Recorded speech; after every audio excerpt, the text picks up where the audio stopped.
Hey there, Jesse Young here. I've been pretty flat out the last few days playing Black Myth Wukong. It seems like almost every second person on my feed has been playing this game. I actually had a bunch of friends over the other day to play together and I wanted to share some of my impressions.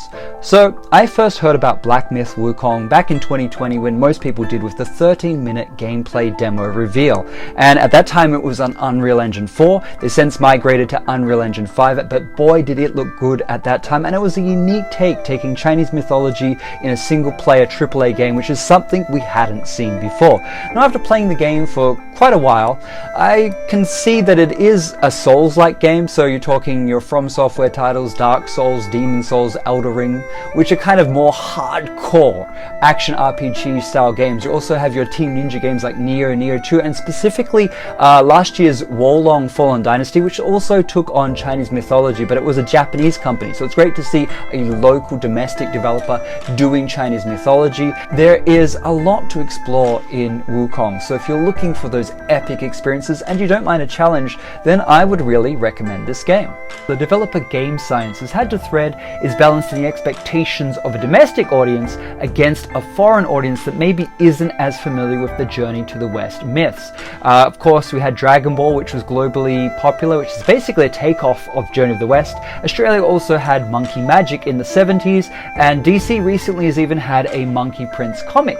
We also have translations. Arthur Wally's translation from the 40s was fantastic, and even a new translation in 2021 by Julia Lovell, a modern take, new life and vitality to this classic story. See, most people in the West are aware of Journey of the West. I knew he had a staff, he flew in a cloud, but I thought his 72 skills were just transformations into 72 different things. I didn't realize they were actually skills. So there's a lot that I am learning as I delve deeper into this game. In terms of it being a good source to learn Chinese mythology, it kind of feels a bit disjointed between the 6 chapters.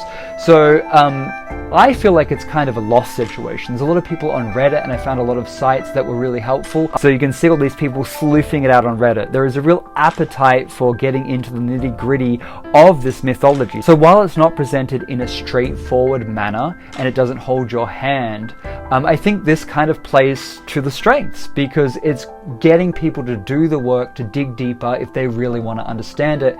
If you're not of this subset of people, if you're a more casual gamer, there are going to be significant barriers to entry, both in terms of the gameplay difficulty, but also just the lore. It's very overwhelming.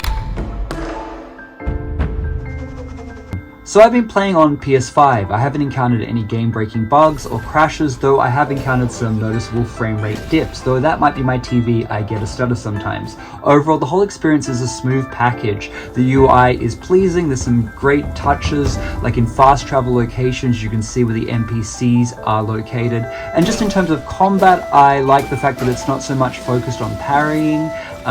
It's more of a dodge-based system with some nice elements that tie in with the mythology. For example, the transformations and Yao Guai abilities are fantastic nod and tie-in to the original Journey of the West, as well as the different stances with your magic stick. But unlike the Souls games, you don't have to retrieve your body after you die. So in that sense, it's pegged a little easier. Make no mistake, however, the core gameplay loop is the same. You're going to have those bosses handing it to you the first time, but eventually you're going to learn their attack patterns and they're going to be like they were nothing. Though I do wish the environment was more navigable and tied in better with the story. As it is, it's too easy to get lost and there's no map system. Besides which, outside of boss fights, it can get a little bland.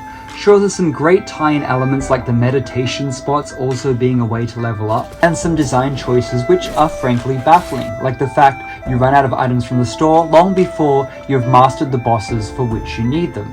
But these are all niggles, and the overall experience of Black Myth Wukong is a cohesive and masterful adventure which I heartily recommend, and I'm very excited to see other games like Lost Souls Aside and Phantom Blade Zero, which are just coming off the heels of this.